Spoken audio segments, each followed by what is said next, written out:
My fellow Nigerian brothers, sisters, and friends of Nigeria,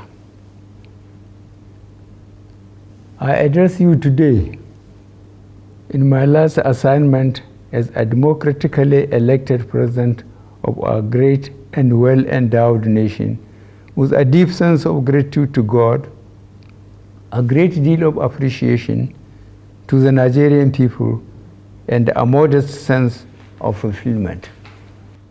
Today, we mark and celebrate another peaceful transition of power from one elected government to another in our steady march to improve and sustain Nigeria's democracy.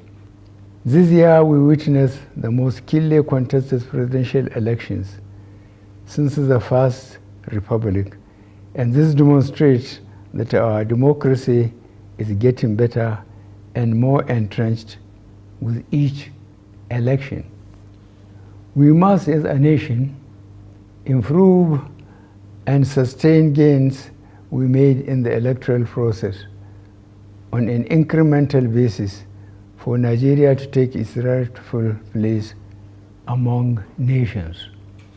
Our democracy provides for, allows, and encourages seeking redress for perceived injustices, enabling some candidates and political parties that do not agree with the results to go to court. Irrespective of the outcome of the various cases, I urge all parties involved to accept the decision of our courts and join hands to build a better Nigeria. I salute the doggedness and resilience of all the presidential candidates and their political parties for believing in our judicial system by taking their grievances with the election results to court. In the course of the campaigns, we had argued and disagreed on how to make Nigeria better, but we never disagreed or had any doubts that Nigeria has to be better. As your president, I call on all of us to bring to bear the strengths of our individualism, the power of our unity, the convictions of our beliefs, to make Nigeria work better and together with one spirit and one purpose.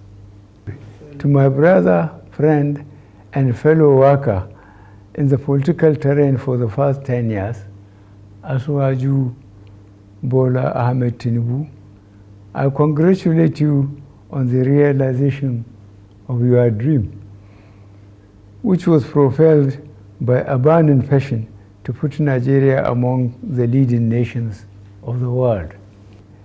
You have indeed worked for this day, and God has crowned your efforts.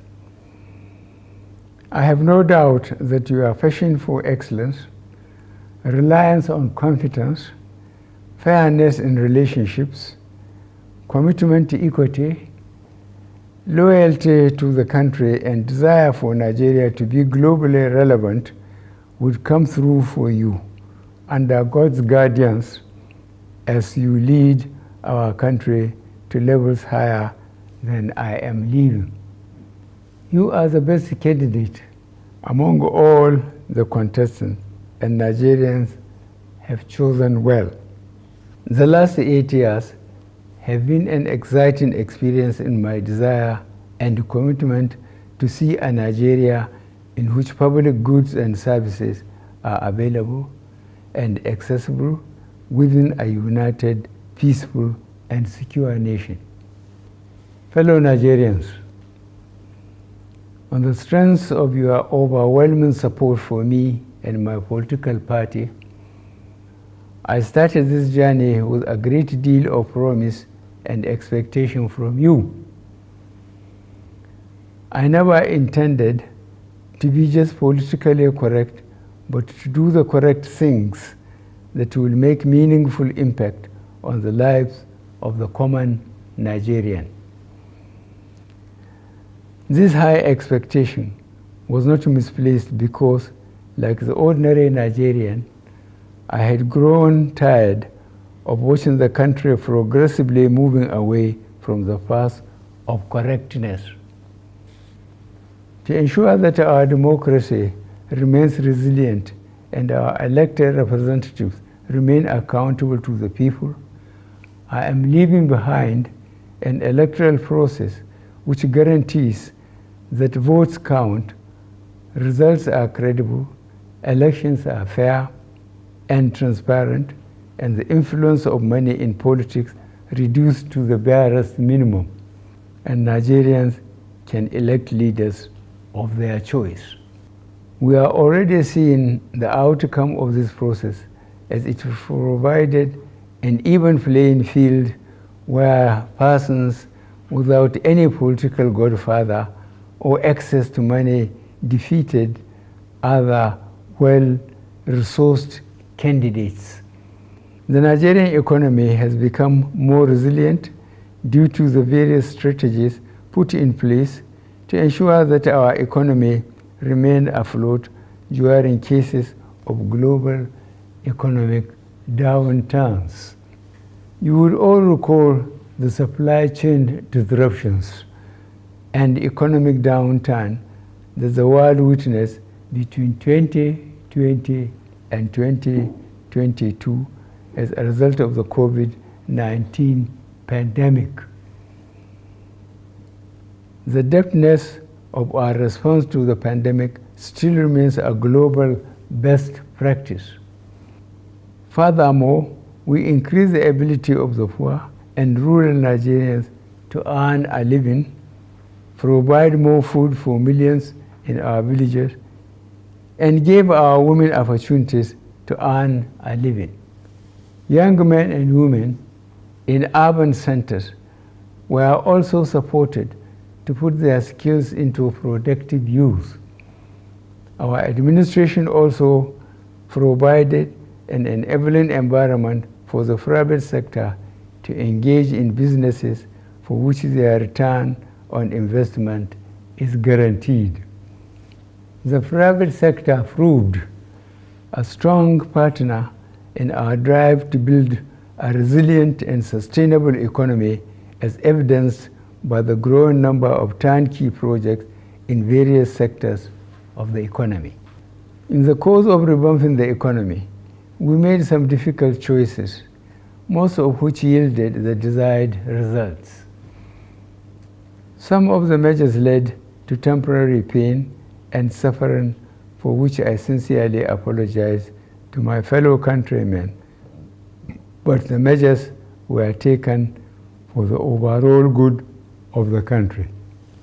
Mindful of the need to ensure adequate infrastructure to drive economic growth, we completed age-long projects and processes, notably among which are the Petroleum Industry Act, completion of some power projects, completion of Second Niger Bridge, and various important roads linking cities and states.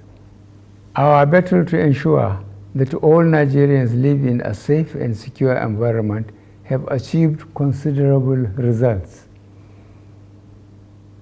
As I complete my term in office, we have been able to reduce the incidences of banditry, terrorism, armed robbery, and other criminal activities considerably. To sustain the gains made so far, I call on all Nigerians to be more vigilant and support the security agencies by ensuring that our values defined by being your brother's keeper govern our actions. Up till now, I still grieve for our children still in captivity. Mourn with parents, friends, and relatives of all those that lost loved ones in the days of the senseless brigandage and carnage. For all those under unlawful captivity, our security agencies are working round the clock to secure their release unharmed. Fellow Nigerians, you know how dear the desire in my heart to rid the country of corrupt practices that had consistently diminished our efforts to be a great country. I did pursue this commitment relentlessly, in spite of the expected pushback. I am happy that considerable progress had been made in repatriating huge sums of money back to the country and also taken over properties illegally acquired from our commonwealth. To improve our service delivery, we began the implementation of a number of reforms aimed at producing an efficient, productive, incorruptible, and citizen-oriented federal civil service, and the results are beginning to show.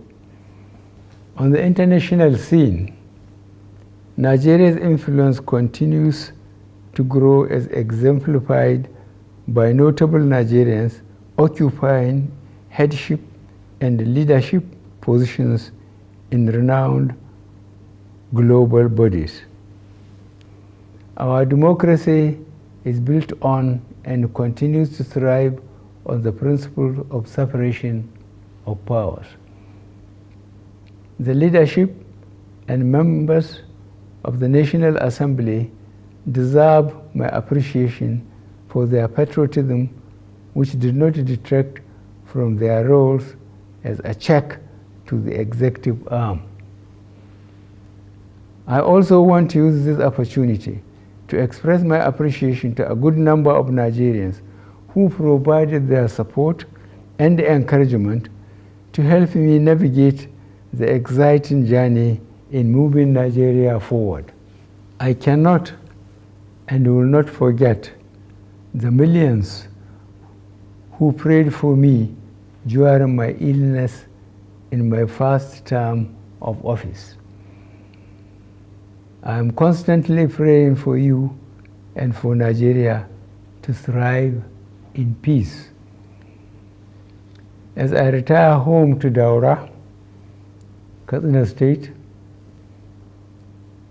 I feel fulfilled that we have started the Nigerian rebirth by taking the initial critical steps, and I am convinced the incoming administration will quicken the pace of this work to see a Nigeria that fulfills its destiny to be a great nation. I am confident that I am leaving office with Nigeria better in 2023 than in 2015. I thank you all, and may God bless the Federal Republic of Nigeria.